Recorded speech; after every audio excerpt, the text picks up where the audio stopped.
Hello everybody, I'm Deloaded. Today I'm going to demonstrate one of the most common and most useful building techniques, and that is this timber frame style that everybody seems to be using for medieval builds. Right now you can see me building an example of a very small house using this style. And it's very easy, very quick to finish this. While you watch me build these, I'm going to build a series of 5 houses in a row over the course of this video. Each one is going to get progressively bigger, all using the timber frame style. Hopefully you'll get the idea of what this style is all about and how you can do it yourself.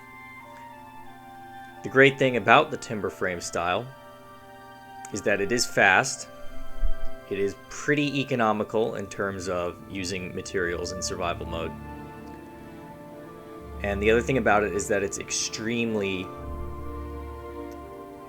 flexible. You can do a lot of different things with this style. You can make any shape you want. You can use many different block palettes. You can add as much detail on top as you want. Once you get that basic frame down, there kind of isn't a limit or a hard or fast rule for how much layers you can put on top of that, how many layers of detail. This style consists of building a frame with a certain type of logs, spruce logs, oak logs, dark oak logs. Generally those 3 are the best 3. Then you have a filler material, a wall filler material. In this case, I'm using white wool. I feel like that's kind of the default for a medieval style. You can pair a foundation with it, which you can see that I'm doing here on this larger building. You can wrap bushes around the outside. That's another way to improve it. You can do door frames like I just did right there.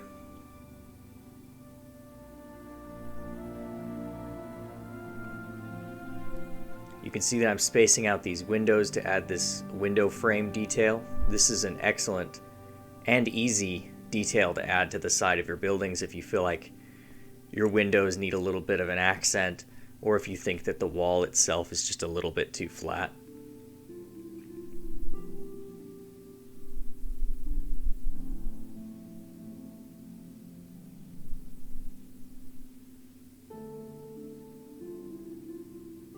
I'm using the Dawn Fear texture pack in this video, but later on you will see that I switch to a different texture pack.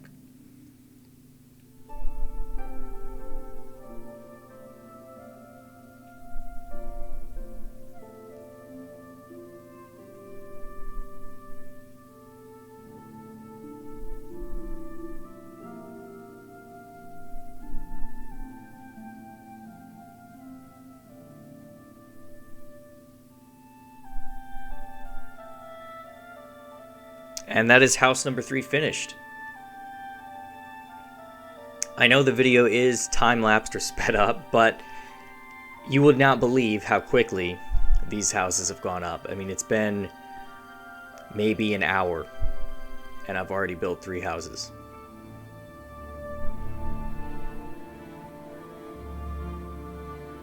Starting now on the number 4 house, I wanted to really go big with this one.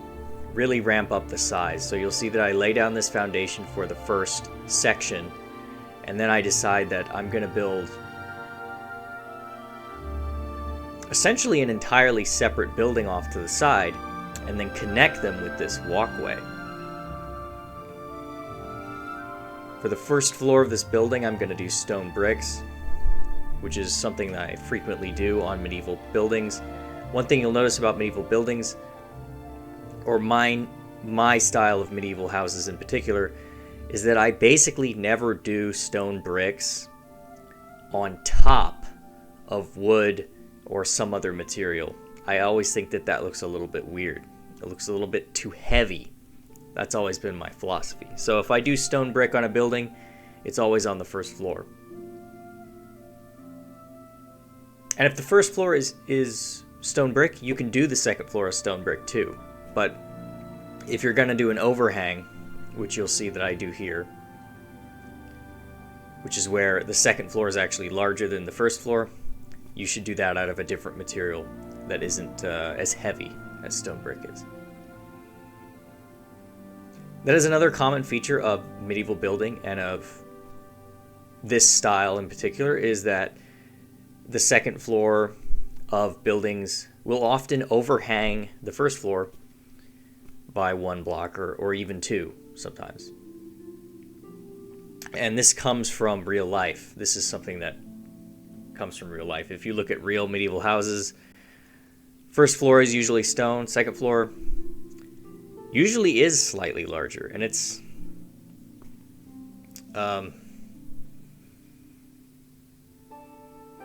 I don't remember the exact reasons for a lot of medieval buildings being like that off the top of my head, but it has to do with like floor space, essentially.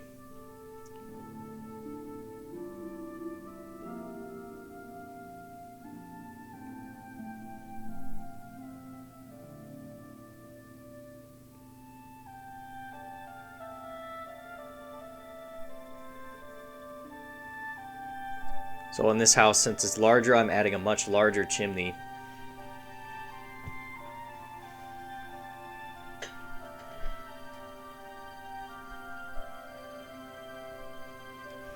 Just adding some decorations to this archway. If you put a road under that archway, it's gonna look really great. It's gonna be a really great experience for your players to walk through that. Also adding some details, giving this house a little bit of a fence, a little bit of a gate. Also adding some texture to the roof. You don't have to do this. This is kind of an extra step.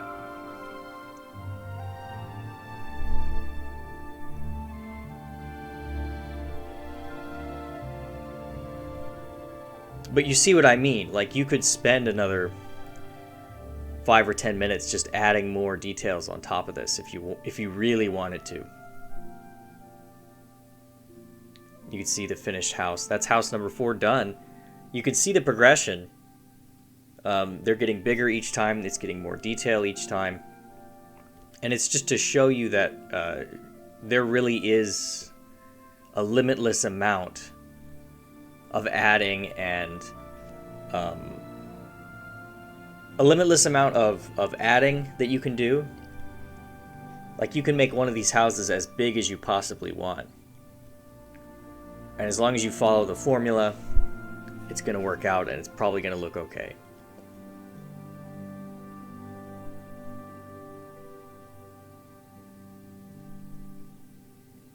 You can see I switched texture packs.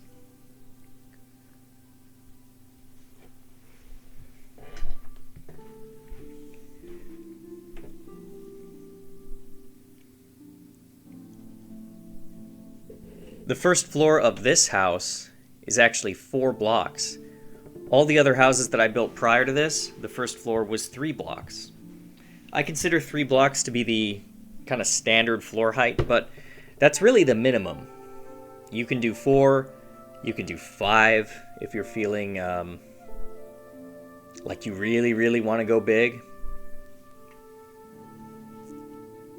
This building's even getting a larger door, which utilizes the spruce trapdoors to make it a complete door.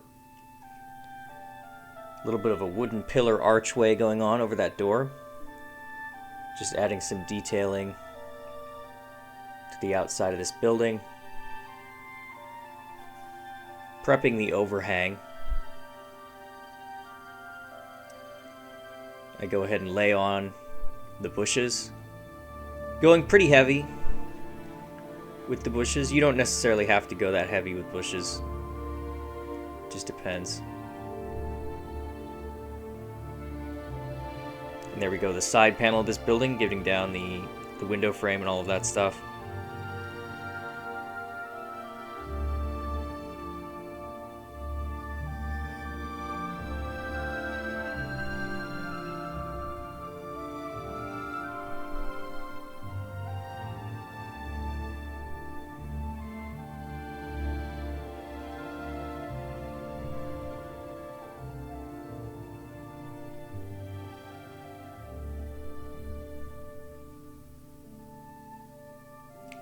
So for this final house, I'm using all the design features from all the previous 4 houses, combining them all together to make this one giant house. And you'll even see that I go above and beyond, and I kind of put a miniature tower on top of this thing at the end.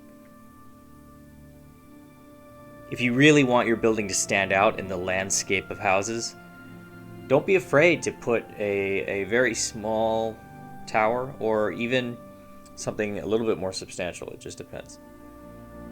You can see that's what I'm doing right here.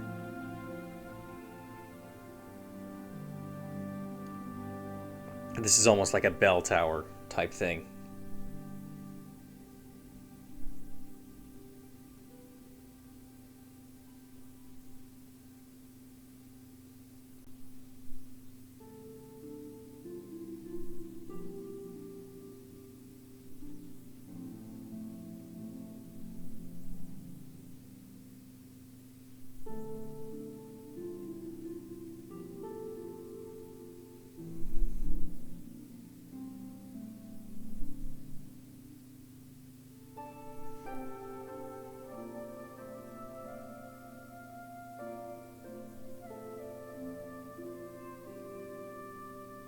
This is the detailing on top of the tower. I like to do a second tier.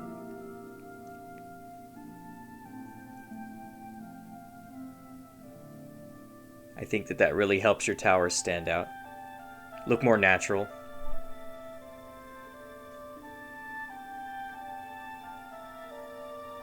Again, just adding some details on the outside. Little pumpkin farm for Halloween.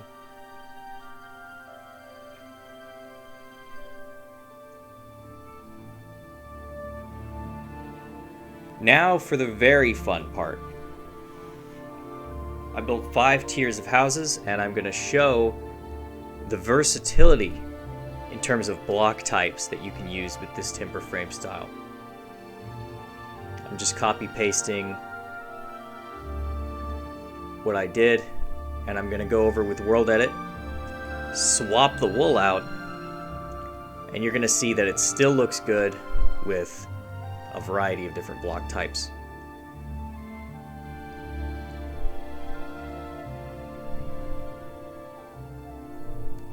I just did oak wood, sand, that is red terracotta, but you can also do bricks.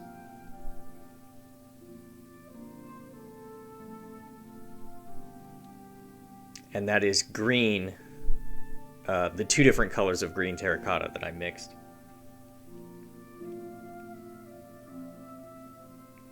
There's no limit really to what you can put inside your timber frame. You just kind of use your imagination. I've seen people put birch wood. I've seen people put different colors of concrete.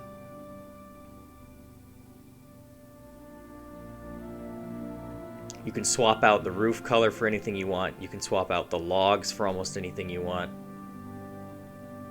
There's incredible versatility with this style.